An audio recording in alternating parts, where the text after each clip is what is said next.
Hello दोस्तों, scene shift होता है और हमें जेदो के बाहरी इलाके का पोर्ट टाउन पर्ल सिटी का सीन दिखाया जाता है, जहाँ पर एक लाल बालों वाली लड़की एक न्यूज़पेपर को लेकर चिल्लाकर कहती है, ब्रेकिंग न्यूज, ये ब्रेकिंग न्यूज है कैप्टन, बहुत बहुत बड़ा मैटर हो गया है। सच में ये एक जैकपॉट है। एक brand new mercenary guild gate cross कर गई। लेकिन सुनो, उस गिल्ड का मास्टर सच में, लेकिन उसके कुछ कहने से पहले ही एक नीले बालों वाला आदमी उसे चिढ़ते हुए कहता है, तुम फिर से शुरू हो गई लिविया। जो सुनकर वो गुस्से से कहती है, क्या कहा, तुम कहना क्या चाहते हो? और वो लड़का कंटिन्यू करते हुए कहता है, क्या तुम सच में द ग्रेट मर्सिनरी एरा का मतलब नहीं जानती? क्या रजिस्ट्री में नौसिखिया मर्सिनरी गिल्ड का बनना इतना रेयर बात है? क्या तुम्हें इतनी छोटी सी बात के लिए कैप्टन का आराम डिस्टर्ब करना जरूरी था? और उनका शोर शराबा सुनकर बीच वाला आदमी अपने नींद से जाग जाता है और हमें बताया जाता है इसका नाम टेसेटन वेरेनियो है, जो कि मर्सिनरी गिल्ड ट्रेवेगा का कैप्टन है और ये अभी के टाइम पर नंबर 1 पोजीशन पे है। फिर वो लड़की कंटिन्यू करते हुए कहती है, ये पागल फिर से झगड़ा क्यों शुरू कर रहा है? ये एक स्कोप है, समझे, एक बहुत बड़ा वाला स्कोप। भूल जाओ, मैं तुम्हें नहीं बताऊंगी, तो तुम अपने कान बंद करो। और दोस्तों, इस लड़की का नाम लिविया है, जो कि ट्रेवेगा मर्सिनरी गिल्ड की एक मेंबर है। जो सब सुनकर वो नीले बालों वाला लड़का गुस्से से कहता है, वैसे भी ये फिर से कोई बेकार खबर ही होगी और इसका नाम विक्टर है और ये भी ट्रेवेगा मर्सिनरी गिल्ड का एक मेंबर ही है। तभी लिविया कहती है, मैंने कहा ना, अगर तुम्हें नहीं सुनना तो अपना कान बंद कर लो। फिर एक और बंदा आकर विक्टर से कहता है, इसकी बात सुन लो विक्टर, लिविया बिल्कुल सही कह रही है। लगता है एक असली परेशानी सामने आ गई है कमांडर, जिसकी बात कमांडर भी सुन रहा था। और वो बंदा कंटिन्यू करते हुए कहता है, ये एक मेज और काफी पावरफुल भी है और इस बंदे का नाम एल्रिक है और ये भी ट्रेवेगा का हिस्सा है। उसकी बात सुनकर सारे लोग कहने लगते हैं, क्या तुम कह रहे हो एक मेज ने मर्सिनरी ग्रुप बनाया है? और एल्रिक की बातें सुनकर विक्टर भी सोचने लगता है, आजकल तो टेलुशिया में मेज बहुत रेयर होते हैं। सिर्फ माना के साथ पैदा होने का नेचुरल टैलेंट ही नहीं, बल्कि सालों की ट्रेनिंग के बाद ही वो लेवल मिल पाता है। इसीलिए तो सब मेजेस को मॉन्स्टर कहा जाता है, बिल्कुल एल्रिक की तरह। और दोस्तों, हमें ये पता चलता है कि एल्रिक भी एक मेज है। तभी एल्रिक कंटिन्यू करते हुए कहता है, और जिस एट्रीब्यूट को ये एनोमली कंट्रोल करता है वो है डार्कनेस। मैं पक्का तो कुछ नहीं कह सकता, लेकिन रजिस्ट्रेशन के वक्त उन्होंने स्केलेटन्स के टोली को समन कर लिया था, तो इसके साथ ये बात बिल्कुल फिट बैठती है। जो सुनकर सारे लोग बात करने लग जाते हैं कि नेक्रोमेंसी, पर मुझे तो लगता था कि ये सिर्फ एक कहानी है, एक ऐसी चीज जो कि थ्योरी में ही एग्जिस्ट करती थी। तुम मुझे कह रहे हो कि वो सच में रियल है? फिर कमांडर कहता है, तो क्या ये इन्फॉर्मेशन वेरीफाइड है? जिसके जवाब में एल्रिक कहता है, मैंने ये इन्फॉर्मेशन लाने के लिए होली नाइट्स के कम्युनिकेशन नेटवर्क में छानबीन किया था, तो ये बिल्कुल पक्की बात है। उसके बाद लिविया कहती है, मुझे लगा था सारे हाई रैंकिंग मर्सिनरी ग्रुप ने जितने भी मेजेस थे सबको अपनी अंडर कर लिया है। अब अचानक एक मेज खुद मर्सिनरी कमांडर बन के आ गया, तो अब बोलो, क्या ये एक बड़ा स्कोप नहीं है? ये एक टोटल ब्लॉकबस्टर है। जिसके जवाब में विक्टर कुछ नहीं बोल पाता। तभी एल्रिक कहता है, क्योंकि पहले कभी किसी मेज ने मर्सिनरी ग्रुप नहीं बनाया, तो ये वाकई एक बहुत बड़ी एनोमली होगी। जो सब सुनकर कैप्टन हंसकर कहते हैं, या तो उन्हें अपने स्किल्स पर हद से ज्यादा भरोसा है, या फिर वाकई वो उतने ताकतवर है। एगवर्ट, हाँ। उसके बाद वो सोचने लगता है, नॉर्डिक्स और वेल, मैंने इन नमूनों के बारे में पहले कभी नहीं सुना, तो इसीलिए शायद ये कोई नौसिखिए लोग होंगे। लेकिन बेस्टोपेरिक्स, वो वही बड़ा वाला आदमी है जो कैनिक्स मर्टिफर का वाइस कैप्टन था और जो मेज नेक्रोमेंसी का इस्तेमाल करता है। तभी वो पेपर देखते हुए कहता है, क्या ये सब क्या है? उसका नाम तो यहाँ पर लिखा ही नहीं है। उसके बाद वो हंसते हुए कहता है, क्या अजीब आदमी है, क्या वो अभी अपना असली नाम छुपा रहा है? क्या वो एक 4 साल के बच्चे का रूप लेके नेक्रोमेंसी किंग के नाम से काम कर रहा है? ये बंदा तो काफी मजेदार है। फिर बार के दूसरे लोग ये बात सुनकर मजाक उड़ाते हुए कहते हैं, शायद क्वीन ऑफ डेथ वाला टाइटल भी उन्होंने ही रखा होगा, है ना? सुनने में तो मुझे ये कोई सनकी आदमी लगता है। और टेस्टन हंसते हुए कहता है, अच्छा छोड़ो इन सबको, लगता है आखिरकार तुम लोगों को कोई टक्कर का मिल गया है। कोशिश करना कि इस अजीब से मेज के सामने फीके ना पड़ जाओ। फिर टेस्टन की बात सुनकर वो बंदा गुस्से से कहता है, क्या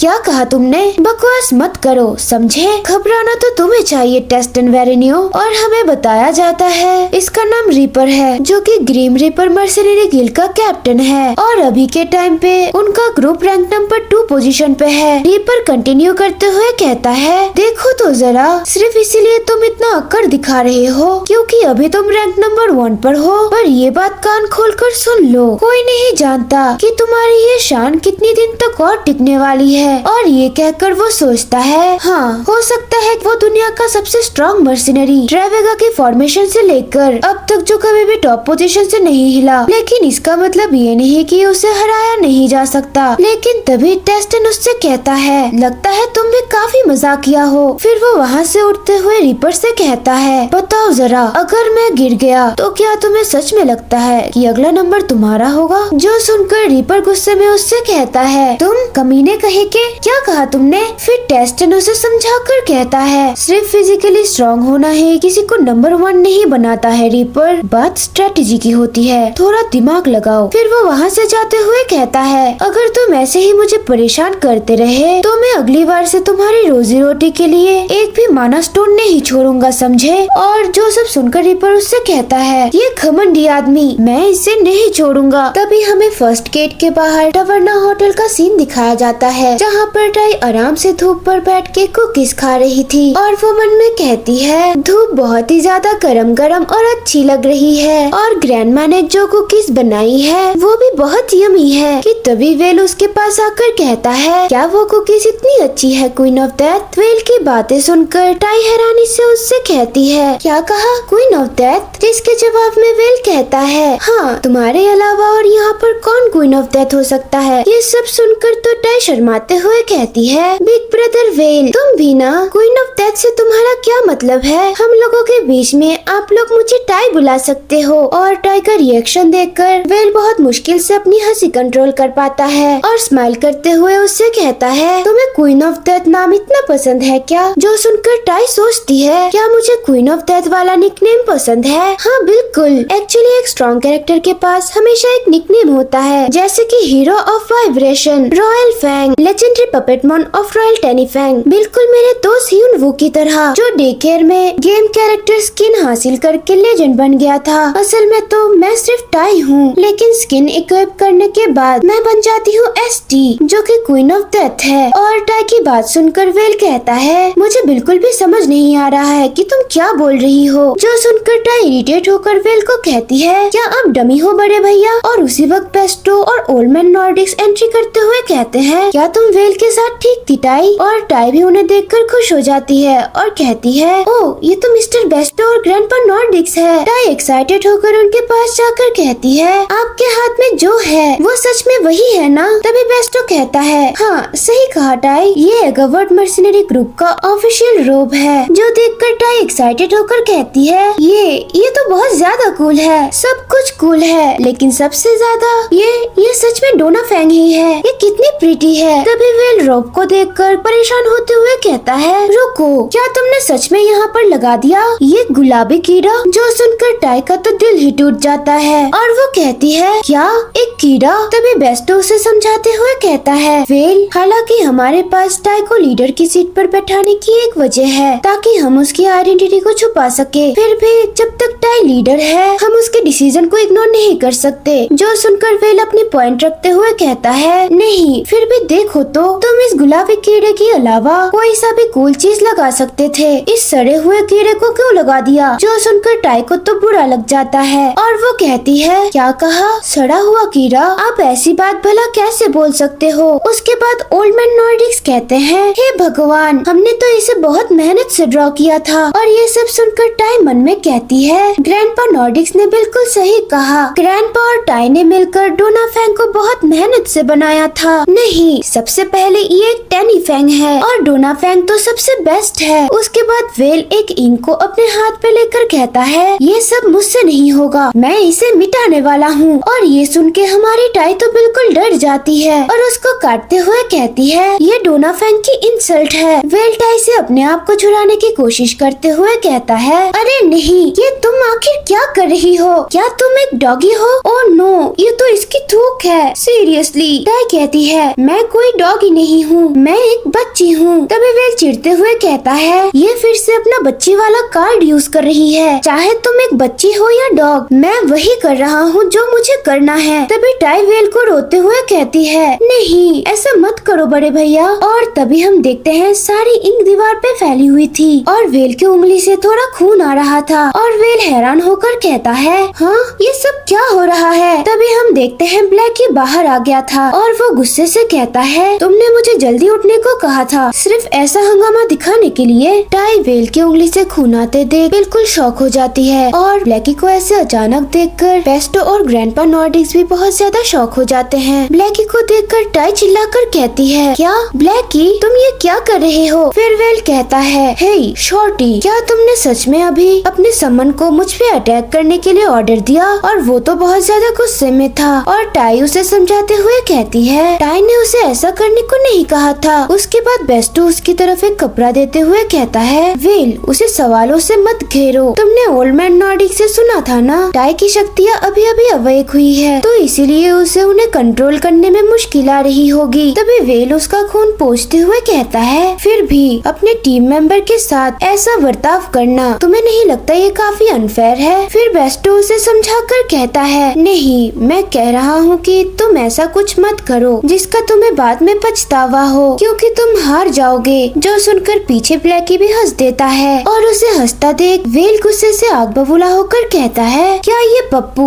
अभी मुझ पर हंस रहा था। सिचुएशन को संभालते हुए टाई ब्लैकी को उठा लेती है और कहती है तुम लोगों को लड़ना नहीं चाहिए, टाई भी इसे माफ नहीं करेगी। ब्लैकी तुम अभी के अभी टाई के साथ रूम ऑफ ट्रूथ में चलोगे। और ये सुनकर ब्लैकी भी टाई को हैरानी से देख रहा था और हम देखते हैं टाई ब्लैकी को होटल के दूसरे मंजिल वाले रूम पर ले आई थी। तभी टाई हमें बताती है हैंडबिट किंडरगार्टन का एक बहुत इम्पोर्टेंट रूल है, कभी भी अपने दोस्तों को चोट मत पहुंचाओ। अगर तुम गलती से किसी को चोट पहुंचाते हो तो तुम्हें एक आई एम सैड वाला स्टिकर मिलेगा और उसके बाद ही तुम रूम ऑफ ट्रूथ के बाहर निकल सकते हो। लेकिन तुम जानबूझकर किसी को चोट पहुंचाते हो तो फिर बात अलग है। फिर वो गुस्से में ब्लैकी को कहती है ब्लैकी तुम भला कैसे बड़े भैया वेल को ऐसे चोट पहुंचा सकते हो। लेकिन ब्लैकी को तो कुछ घंटा फर्क नहीं पड़ रहा था और वो उबासी लेने लग जाता है और जमीन पे बिना किसी फिक्र के लेट जाता है। उसे ऐसा करते देख टाई पैनिक करते हुए ब्लैकी से कहती है तुम ऐसे कैसे सो सकते हो ब्लैकी, टाई तुम्हें डांट रही है तो तुम लेट क्यों गए हो। तो इसके जवाब में ब्लैकी अनबॉदर्ड होकर कहता है क्योंकि मैं अभी आराम करना चाहता हूँ। और ब्लैकी को ऐसे अनबॉदर्ड देखकर टाई शॉक होकर सोचती है आमतौर पर जब तुम्हें डांटा जाता है तो तुम्हें आई एम सॉरी कहना चाहिए। और उसके बाद वो हथलाते हुए समझाती है कि कोई भी वजह हो लेकिन तुम्हें लोगों को चोट नहीं पहुंचाना चाहिए। जिसके जवाब में ब्लैकी फिर से उससे कहता है तुमने भी तो उसे काटा था। जो सुनकर टाई गिल्ट में चली जाती है और उससे रोते हुए कहती है पर वो तो